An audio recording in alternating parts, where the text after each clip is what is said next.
Tem sim, na verdade a investigação ela começaram em janeiro, em fevereiro, são dois fatos diferentes, Fábio, é importante ressaltar isso, mas a investigação ela está em curso ainda, porque a polícia conseguiu levantar outras informações durante a deflagração dessas operações. A Operação Retorno 1, ela faz referência a um fato ocorrido no dia 19 de janeiro desse ano, quando um torcedor do Náutico foi brutalmente agredido no bairro da Encruzilhada. Segundo a polícia, pelo menos 15 pessoas estariam envolvidas nessa agressão. Dessas 15 pessoas, 6 foram presas hoje.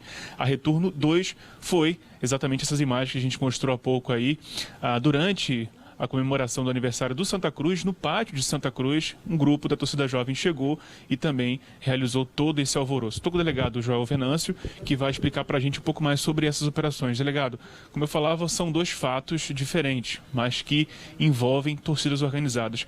De onde partiram as investigações? Como é que a polícia conseguiu chegar até esses suspeitos? Boa tarde. Boa tarde.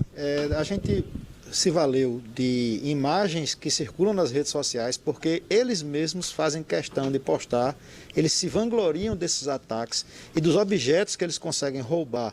Eles ficam ostentando esses objetos, então isso é uma fonte de investigação. E outra fonte são as câmeras de segurança que a gente conseguiu captar. E aí a gente conseguiu identificar algumas dessas pessoas que realizaram o primeiro ataque, que foi uma coisa covarde, porque a vítima não esperava, ela estava passando por acaso ali.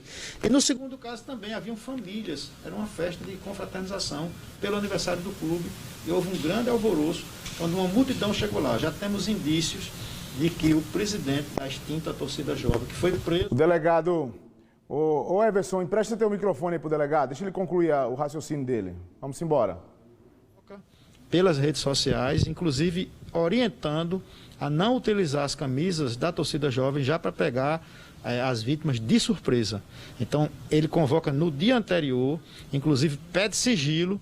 A gente conseguiu acesso a essas redes sociais e a gente conseguiu identificar o presidente da extinta torcida jovem fazendo esse tipo de convocação, o que comprova que se trata de uma associação criminosa.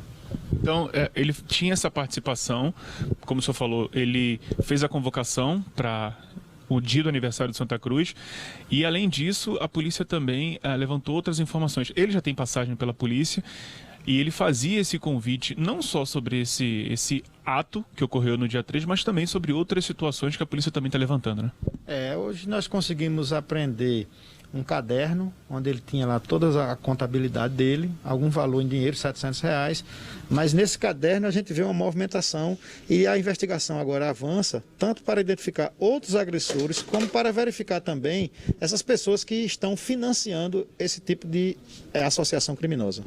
Era isso que eu queria falar com o senhor, delegado. Entre esses nomes que a polícia localizou nesse caderno, tem de políticos, vereadores aqui do Recife, pessoas que financiam esse tipo de organização também podem ser considerados criminosos? Se ficar comprovado nos autos que a pessoa financia, mesmo sabendo que se trata de ataques criminosos, a pessoa vai responder também como sendo partícipe desse crime, ou seja, incorre nas mesmas penas daqueles que agrediram. Delegado, a gente tem uma pergunta do Fábio Araújo no estúdio, que ele quer participar da nossa conversa. Fábio, fique à vontade. Ô Everson, a gente viu lá no detalhamento que tem corrupção de menores. Como é que acontecia essa corrupção de menores pela quadrilha? Queria que o delegado detalhasse. Pois é, associação criminosa, corrupção de menores, tumulto, são os crimes que eles estão sendo indiciados. Fábio pergunta, delegado, como é que era essa corrupção de menores? Por que o Henrique também está sendo indiciado por isso, além dele, os outros presos na operação de hoje? A associação criminosa, que é um crime lá do Código Penal, quando se associam para a prática de crimes, isso é o que a gente tem observado, né? Tem um crime do Estatuto do Torcedor, que é o causar tumulto. Toda vez que um maior chama um menor para participar da prática criminosa, ele pratica também o crime de corrupção. Nós temos casos de crime de roubo, já que objetos são subtraídos mediante violência ou grave ameaça. Então, eles vão responder por todos esses crimes e o que a gente espera é que a gente possa avançar na investigação e inibir cada vez mais esse tipo de prática. Alguma investigação anterior a essa do fato ocorrido em fevereiro? Não, na verdade, esses dois fatos, né? Logo após a ocorrência desses fatos, a gente tomou conhecimento e muitas vezes é a gente que vai em busca das vítimas, porque a gente toma conhecimento primeiro pela rede social, mas assim, a gente tem outras investigações, tanto quanto a extinta torcida jovem, quanto outras torcidas organizadas que continuam atuando na clandestinidade. O que mudou, delegado, no entendimento da polícia em relação a essas confusões realizadas pelas torcidas? A gente sabe que elas foram extintas, obrigatoriamente deveriam deixar de existir, mas continuam operando, vamos dizer assim, como a gente viu pelas imagens, onde a polícia conseguiu apreender materiais da torcida jovem.